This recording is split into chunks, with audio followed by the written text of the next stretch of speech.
ज्ञान हे दुहेरी शस्त्र आहे. लोककल्याणाच्या तळमळीने जो ग्रंथ लिहितो तो खरा ग्रंथकार होय.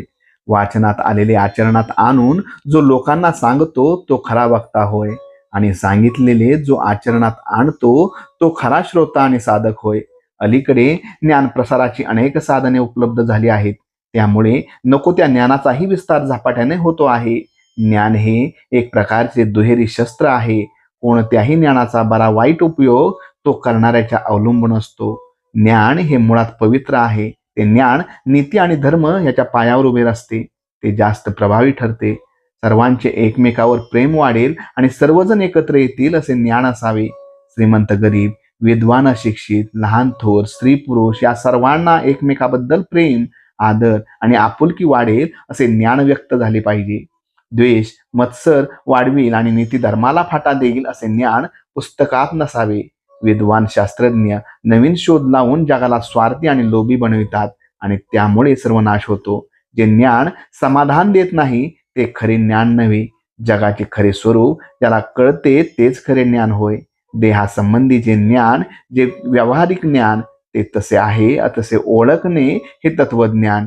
मी देहाला माझा म्हणतो, अर्थात मी देह नव्हे. माझे घर म्हणणारा मी घराहून वेगळा ठरतो. जडत्व म्हणजे काय? देहाच्या ठिकाणी ममत्व हे जडत्व आणि पदार्थाचे यथार्थ ज्ञान ज्याला आहे तो शहाणा. व्यवहाराने गूढ ज्याला कळले तो प्रपंची.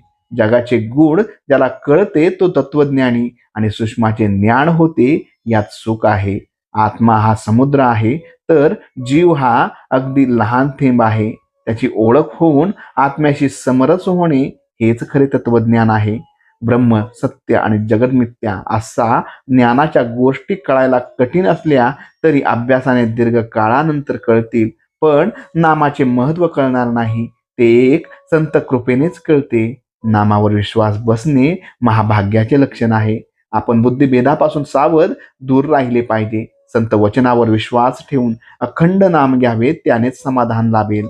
ज्या ग्रंथाच्या श्रवणाने भगवंताविषयी प्रेम उत्पन्न होते, त्याच्या योगाने विरक्ती उत्पन्न होते आणि अनितीचे वर्तन टाकून नीती मार्ग, धर्म मार्ग याचा अवलंब करावासा वाटतो, ते सद्ग्रंथ उदाहरणार्थ ज्ञानेश्वरी, दासबोध, नाथ भागवत हे ग्रंथ सदोदित वाचून त्यांचे मनन करणे हेच फार जरुरीचे आहे.